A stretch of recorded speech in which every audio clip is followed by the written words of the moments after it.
muchas gracias por la introducción y agradecer en primer lugar a Esamur y a Edir por estas jornadas y permitirnos exponer los trabajos que estamos llevando a cabo dentro del cometido que estamos desempeñando en la explotación de una zona de depuradoras en la región de Murcia. El estudio forma parte de un estudio más amplio que tiene 3 años de duración, en el que se va a centrar en la determinación de patógenos, indicadores de contaminación fecal y bajo una serie de aspectos. Dentro de ellos está la influencia de los tratamientos de desinfección y la evolución de diferentes técnicas de identificación y de recuperación de la... Perdón, me he quedado enganchado. Y recuperación de las cepas tras el proceso de desinfección.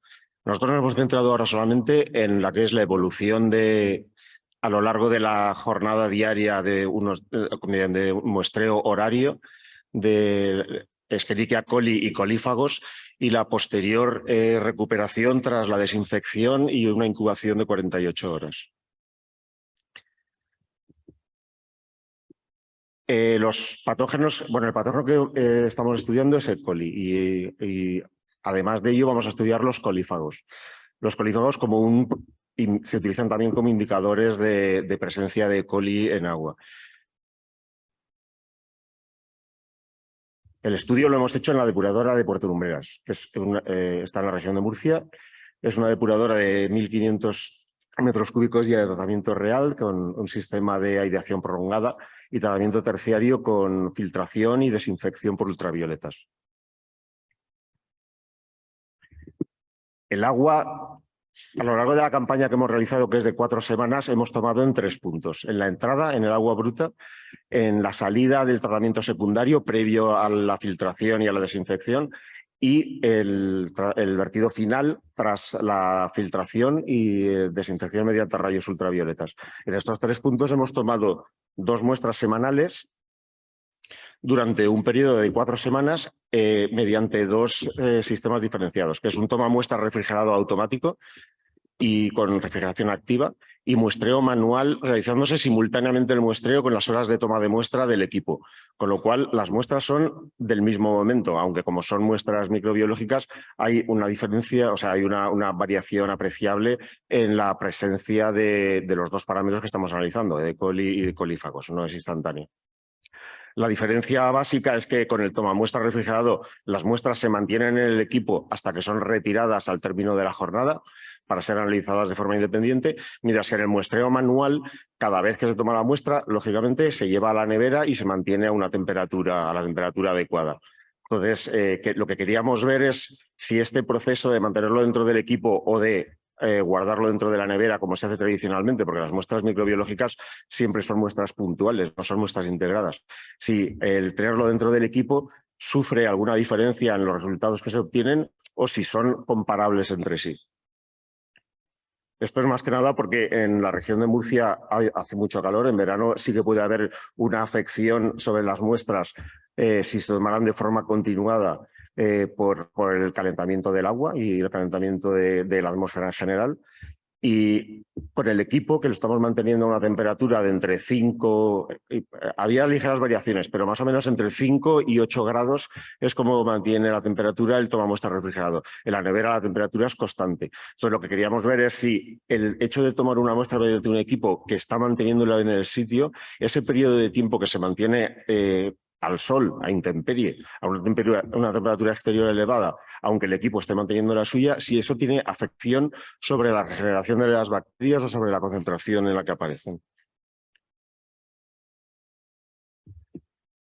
Bueno, se han tomado, como os he dicho, en 3 puntos, 12 muestras en cada una de las 2 tipologías de muestreo, o sea, el toma muestra automático y de forma manual, 2 días por semana, lo que hace un total de una cantidad ingente de muestras, que es el problema en acumulación de placas y de cultivos, etcétera, pues se hace bastante trabajoso. Al final fueron solamente en un mes de trabajo más de 450 muestras en laboratorio, con una carga importante. Dentro del estudio general que estamos desarrollando, estamos también mirando otras tecnologías para poder monitorizar en continuo y no tener que recurrir a esto, porque esto a nivel de laboratorio es bastante tedioso y bastante poco eficaz. Para E. coli, el sistema de cultivo ha sido el tradicional, o sea, el sistema de analítica, el que está normalizado, que simplemente es una filtración de una cantidad concreta, que son 100 mililitros a través de un papel de filtro, incubación y luego recuento posterior de las colonias aparecidas, que es cada uno de los circulitos de la fotografía. Como hemos notado, en 3 puntos, en lo que es la muestra del agua bruta, la concentración es muy elevada, lo que obliga, lógicamente, a hacer diluciones, tanto en esa como en la de salida del decantador secundario. Sin embargo, en la salida final de la depuradora, la concentración era muy baja, lo cual también genera un problema, porque es que las muestras, como no son comparables, al ser unas cantidades tan pequeñas en lo que son unidades formadoras de colonia, hay variación de una muestra respecto en dos análisis realizados en tiempos diferentes. No es que las muestras sean continuas. En lo que se refiere a los colífagos, la técnica es similar, pero aquí lo que se incuba es una placa con un cultivo y lo que se ve son las calvas que producen los colífagos al desarrollarse a costa de ese cultivo. En este caso, las unidades son unidades formadoras de placa y lo hemos asimilado también a 100 mililitros para poder compararlo con los resultados de E. coli. Por último, hicimos un pequeño ensayo para ver la regeneración tras un proceso de incubación. Esto ya en estudios anteriores que hicimos en Murcia vimos que en agua, cuando estaba en la balsa para los regantes, a veces aparecía E. coli y nosotros lo achacábamos, o se achacaba tradicionalmente a que había cierto grado de contaminación por parte de vertebrados que pasaran por allí, de animales o aves. Pero aún así queríamos ver si se puede producir esta reactivación únicamente con el medio de cultivo sin tener ninguna injerencia externa. Entonces, lo que hicimos fueron coger muestras integradas de las 12 unidades que habíamos hecho de cada uno de los días de muestreo, de una serie de días, hicimos una muestra integrada proporcional al caudal y la incubamos durante 48 horas. Analizamos antes y tras 48 horas a 22 grados para ver qué es lo que pasaba con esa muestra. Ahí no se le nutre con ningún tipo de agua, sino simplemente la misma agua con la que ha salido de la depuradora. Entonces, esto es simplemente para que se vea la cantidad enorme de datos que hemos tenido que recopilar con todos los años que se han ido realizando, pero aquí están los promedios de lo que hemos ido obteniendo. En cuanto a E. coli, se ve que el rendimiento del tratamiento secundario ya es bastante bueno, pero en la salida se puede apreciar que prácticamente no hay, o sea, estamos por debajo de lo que marca la legislación, del límite de la legislación, pero sí que hay variaciones horarias. Sí que se nota que dependiendo de en qué momento se coja la muestra, da un valor u otro. Esto no creo yo que esté asociado directamente a la hora del día, aunque sí que hay una influencia en las horas centrales del día, sino a la propia variabilidad que hay en las muestras. Entonces, un ensayo puntual a una hora te puede dar un valor y una hora más tarde, siendo la misma y con la misma calidad, el valor varía ligeramente. Aún así, en casi todos los casos, siempre estábamos por debajo. Estos son los promedios horarios, pero sumando el total de las 8 muestras que se hicieron. Entonces, en el promedio estamos por debajo, pero en lo que eran las muestras unitarias, pues a veces se estaba por arriba en alguna hora. Pero esa variación que os digo, que en una hora podían aparecer 12 y en la hora siguiente podía aparecer una colonia.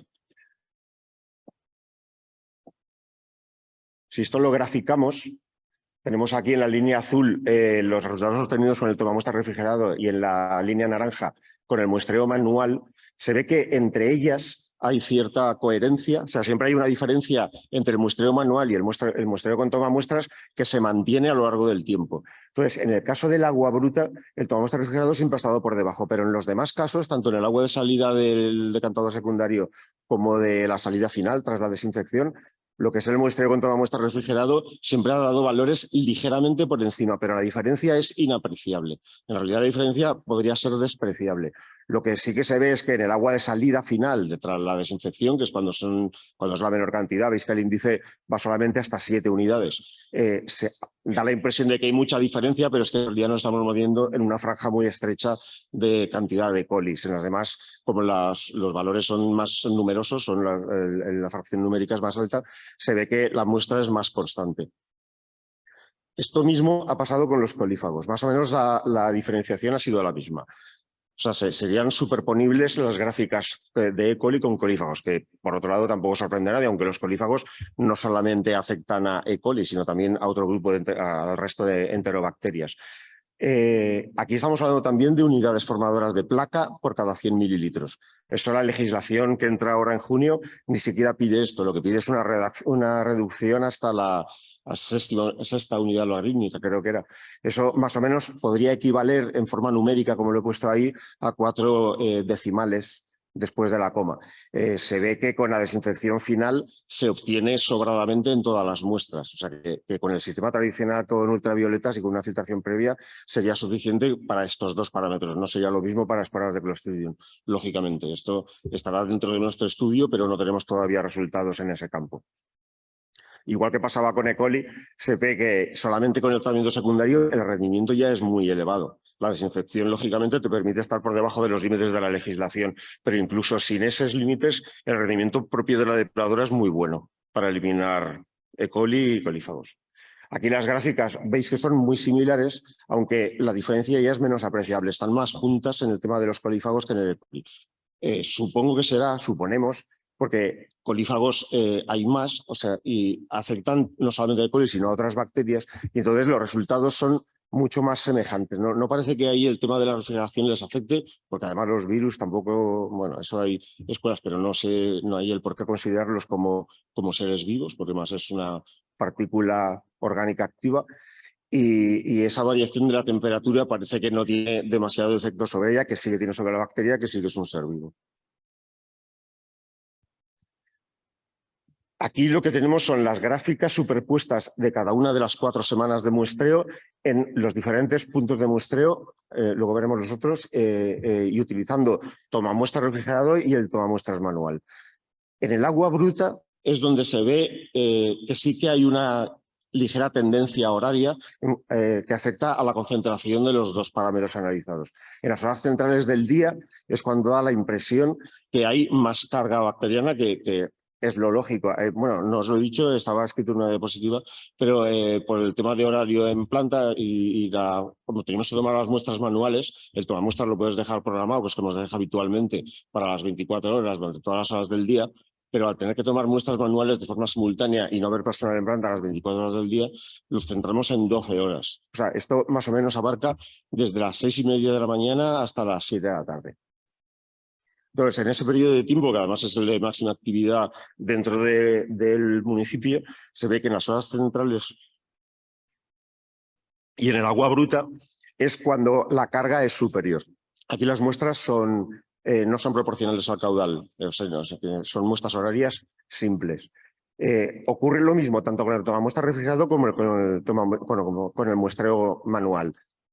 Hay pequeñas variaciones en función del día, pero las curvas son más o menos semejantes. En lo que se refiere a antes del terciario, que es la salida del secundario, las gráficas ya se unifican más, ya no se nota esa diferencia horaria. Esto también es lógico, puesto que en el agua bruta te está llegando básicamente lo que están soltando en el pueblo, pero en el agua de salida del secundario pues ya han pasado, en este caso, más de 24 horas seguro, pero vamos, estaremos en el entorno de las 48 horas y las muestras han unificado mucho. Además, ha habido actividad dentro del propio proceso biológico que ha afectado a las proporciones entre los diferentes grupos bacterianos, que eso dentro del estudio general que estamos haciendo sí que queremos determinar todos los patógenos y hacer una clasificación más exhaustiva. Aquí solamente nos hemos centrado en uno por estamos al principio.